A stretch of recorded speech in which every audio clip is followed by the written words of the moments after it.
আসসালামু আলাইকুম দর্শক, কেমন আছেন? আলহামদুলিল্লাহ ভালো আছি।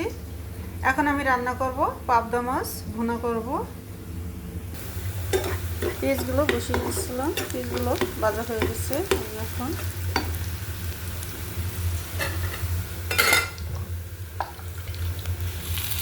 দিয়ে দিচ্ছি একটু পানি।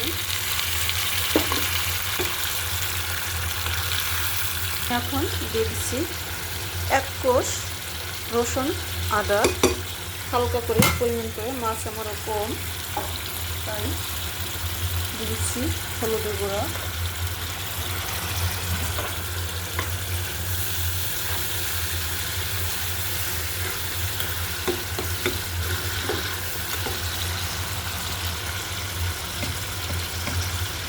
দিয়ে দিচ্ছি জিরের গুঁড়ো, ধনিয়ার গুঁড়ো, শুকনো মরিচের গুঁড়া। ঝালটা যে যেরকম খাইবেন ঠিক সেই রকমই পরিমাণ করে ঝালটা দিবেন।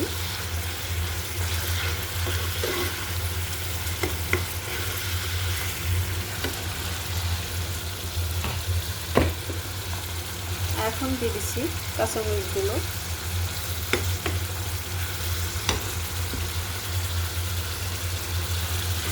নেড়ে চেড়ে সুন্দর করে কষিয়ে নেব। দিয়ে দিচ্ছি স্বাদ মতন লবণ,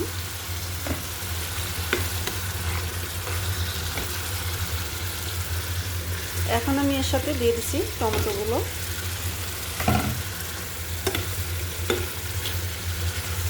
টমেটোগুলো সুন্দর করে আমি নেড়ে চেড়ে মশলার সাথে কষিয়ে নেব।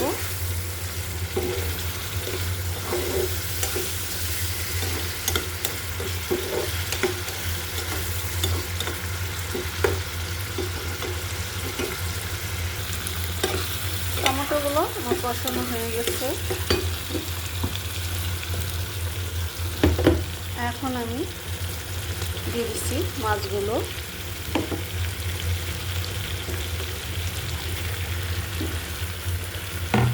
রান্নার টমেটো একটু ডাব ডাব দিতে হয়, বেশি পাকা এবং মজে যাওয়া টমেটো দিলে টমেটো গলে যায়।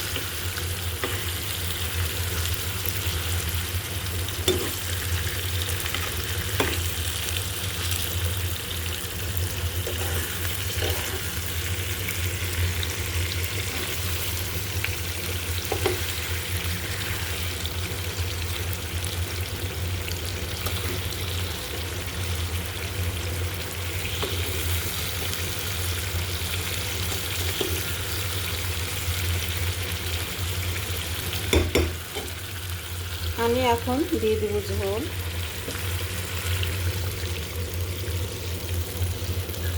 পাবদা মাছ বেশি নাড়াচাড়া করলে মাছগুলো ভেঙে যায়, যেহেতু মাছগুলো পাতলা, বেশি মোটা না।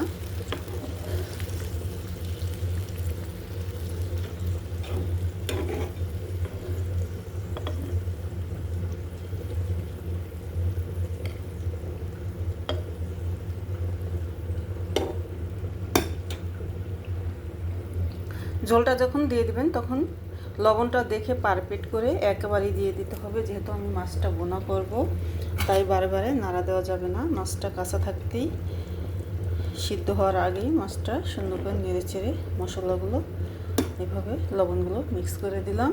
এখন আমি ঢাকনা দিয়ে দমে রেখে দেবো 20 মিনিট। ঢাকনা দিয়ে দমে রেখে দিলাম 20 মিনিট। 20 মিনিট পরে চলে আসলাম, ঢাকনাটা উঠিয়ে দেখবো। দেখুন মাছটা যেভাবে দিয়ে রাখছি ঠিক সেইভাবেই আছে। মাশাআল্লাহ, তরকারিটা হয়ে গেছে গা।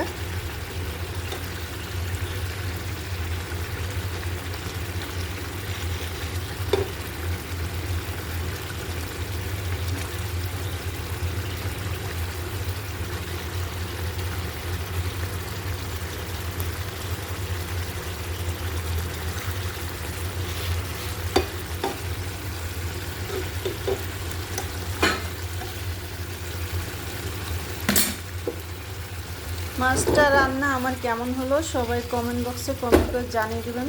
চাইলে আমার মতন এভাবে রান্না করে খেয়ে দেখতে পারেন, আশা করি ভালো লাগবে। আর আপনাদের ভালোবাসায় পেলেই নতুন নতুন ভিডিও এবং রেসিপি তৈরি করতে মনে চায়। আপনাদের ভালোবাসায় এখনও চলতে আছে, আশা করি আগামীতে আরও চলবে যতদিন বেঁচে আছি। আপনারা ভালো থাকবেন, সুস্থ থাকবেন। খোদা হাফেজ। আবার দেখা হবে নতুন কোনো রেসিপি নিয়ে ইনশাআল্লাহ। রান্নাটা আমার কেমন হলো সবাই কমেন্ট বক্সে কমেন্ট করে জানিয়ে দিবেন।